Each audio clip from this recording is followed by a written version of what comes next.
5ஆம் சங்கீதம் 12வது வசனம் என்ன சொல்கிறது என்றால், கர்த்தர் நீதிமானை ஆசீர்வதித்து அவனை காருண்யம் என்னும் கேடகத்தினாலே சூழ்ந்து கொள்ளுகிறார். இந்த வசனத்தை கேட்கும்போது நமக்குள்ள ஒரு சந்தோஷம் வருகிறது.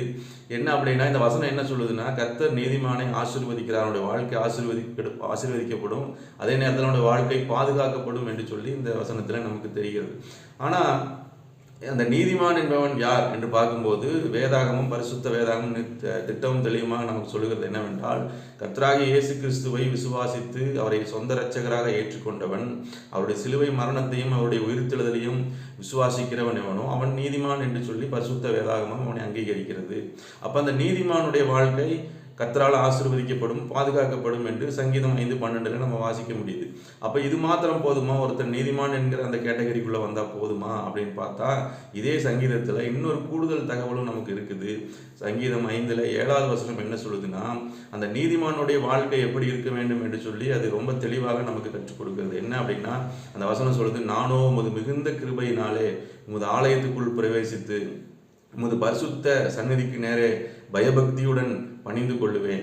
இந்த வசனத்தில் ஒரு 5 காரியங்களை நம்ம பார்க்க முடியும். என்னன்னா, நானோ உமது மிகுந்த கிருபையினாலே அப்படின்னா, ஒரு நீதிமானுடைய வாழ்க்கை தன்னுடைய சொந்த பணம், சொந்த அறிவு, சொந்த திறமை, என்னுடைய வேலை, என்னுடைய அந்தஸ்து என்கிறதல்ல, தேவனுடைய கிருபையை சார்ந்து கொண்டதாக இருக்கணும். நானோ உமது மிகுந்த கிருபையினாலே அப்படின்னு வரும்பொழுது அவன் தேவ கிருபையை சார்ந்து கொண்டவனாக இருக்கணும். 2வது, உமது ஆலயத்துக்குள் பிரவேசித்து அப்படிங்கும்போது ஆலயத்தை நேசிக்கிறவன், தேவனுடைய ஆலயத்தை நேசிக்கிறவன், ஊழியத்தில் பங்கெடுக்கிறவன், சபையில் அவனுடைய பங்கு அதிகமாக இருக்கும்.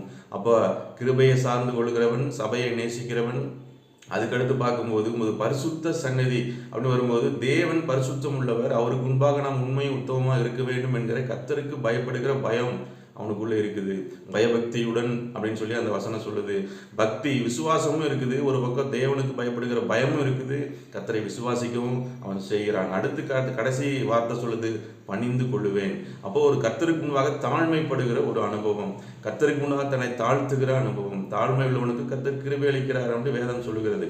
அப்போ ஒரு மனுஷன் தேவனுடைய கிருபையை சார்ந்து கொள்ளணும்.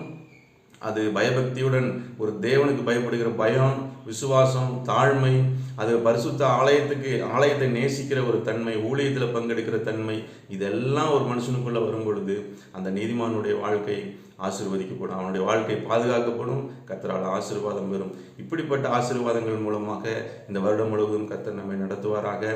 God bless you. மீண்டும் நாளைக்கு சந்திப்போம்.